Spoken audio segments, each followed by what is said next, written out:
Historia de un deicidio es un libro que no volvió a editarse por asuntos de tribunales.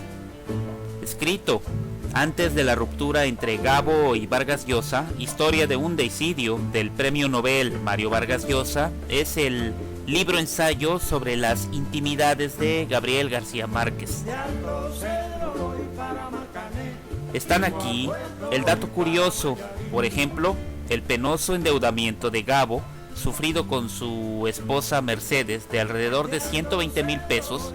$10,000 de aquel entonces, de aquellos 18 meses durante 1965 y 1966, cuando se encerró en la cueva de la mafia en su casa de San Ángel de la Ciudad de México para crear las 1300 cuartillas de 100 años de soledad. Está también la anécdota pícara, como cuando en 1969, ante el acoso periodístico, se comparaba a 100 años de soledad con Gargantúa y Pantagruel de Rabelais por el estilo y muy concretamente porque Gabriel, el personaje de 100 años que gana el concurso y parte a París, solo se lleva 2 mudas de ropa, un par de zapatos y las obras completas de Rabelais. Pero Gabo reconoce haber puesto una trampa a los críticos porque en realidad el libro que se llevó Gabriel a París, confesó, era el diario del año de la peste de Defoe y no Rabelais. Está, por otro lado, el primer temor de Gabo, el no quedarle mal a su amigo Eduardo Salamea Borda, director del suplemento literario de El Espectador. Gabo lo impresionó aquella tarde de 1947,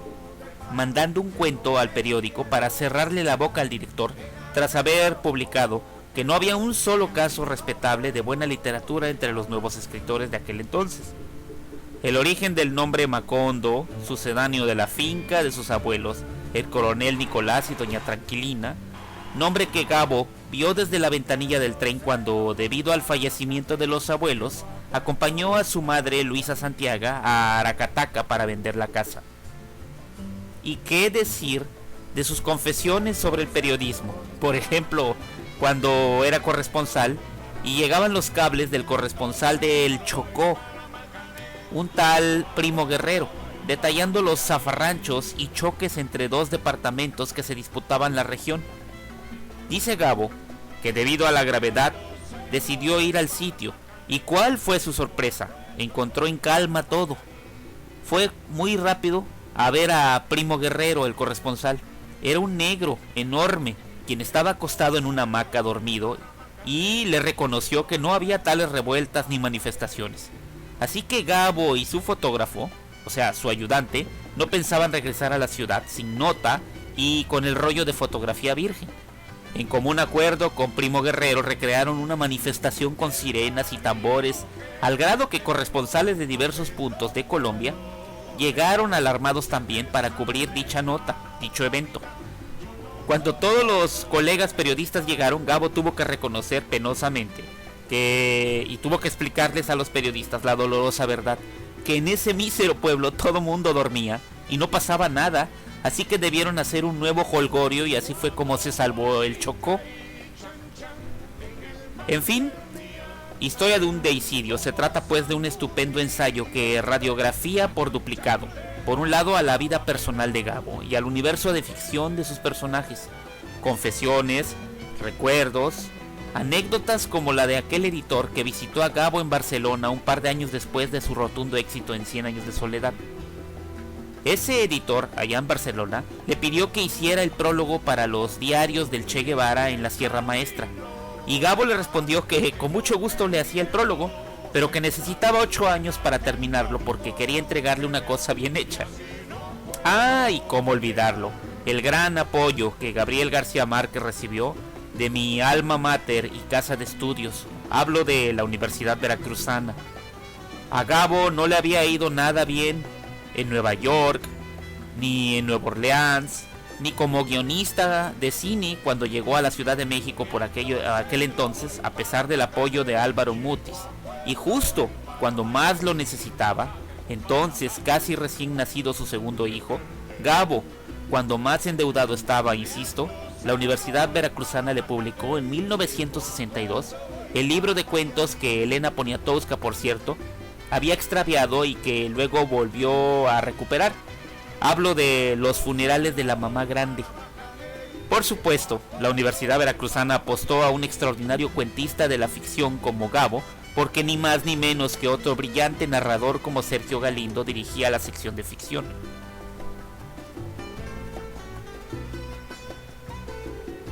La Universidad Veracruzana no se equivocó.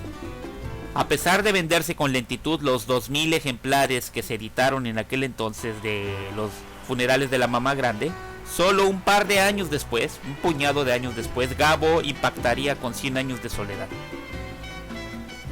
En fin,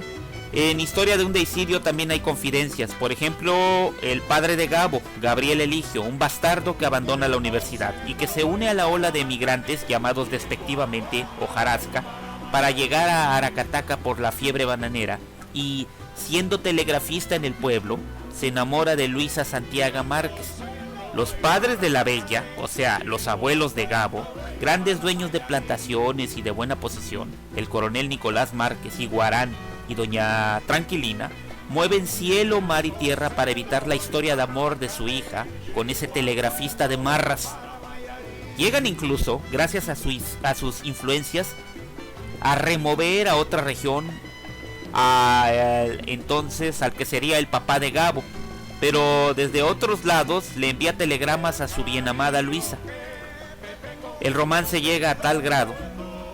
llega hasta tal punto que los tíos y familiares intervienen en el romance y el coronel Márquez y doña Tranquilina se ven obligados a aceptar renuentes el noviazgo, a tener que doblar las manos, y luego también debieron de aceptar el matrimonio de su hija con ese telegrafista, con la condición de que la pareja viviera lejos de Aracataca. Así que mientras el abuelo, el coronel Nicolás Márquez, luchó con las fuerzas de Uribe, un liberalista, durante la guerra civil de principios del siglo XX, y despreció a la hojarasca que llegaba a Aracataca, el personaje del coronel no tiene quien le escriba, es trasunto del abuelo y a la vez de la imagen de aquel anciano que Gabo miraba de soslayo, parado con tanta nostalgia fuera del mercado de pescado en Barranquilla. Al personaje del coronel no tiene quien le escriba, lo que no se le va en lágrimas, se le va en suspiros, porque es un ex tesorero de la guerra refugiado en ese pueblo. No puede usar un excusado, porque hay que repararlo, y además porque ahí sube el gallo de Lidia que a la postre, si ve desmejorado, lo lleva a inyectar, y al que por otro lado cuida más que a sus vísceras, que cada vez que llega octubre vuelven a carcomerlo de tripa a tripa. Y eso sí, aunque sea un lujo que cuesta caro, según su mujer, el idealista ex tesorero famélico, este famélico coronel que se autocaricaturiza comparándose con un instrumento musical de aliento, aunque no tiene quien le escriba, sigue esperando la pensión de marras por sus servicios de guerra.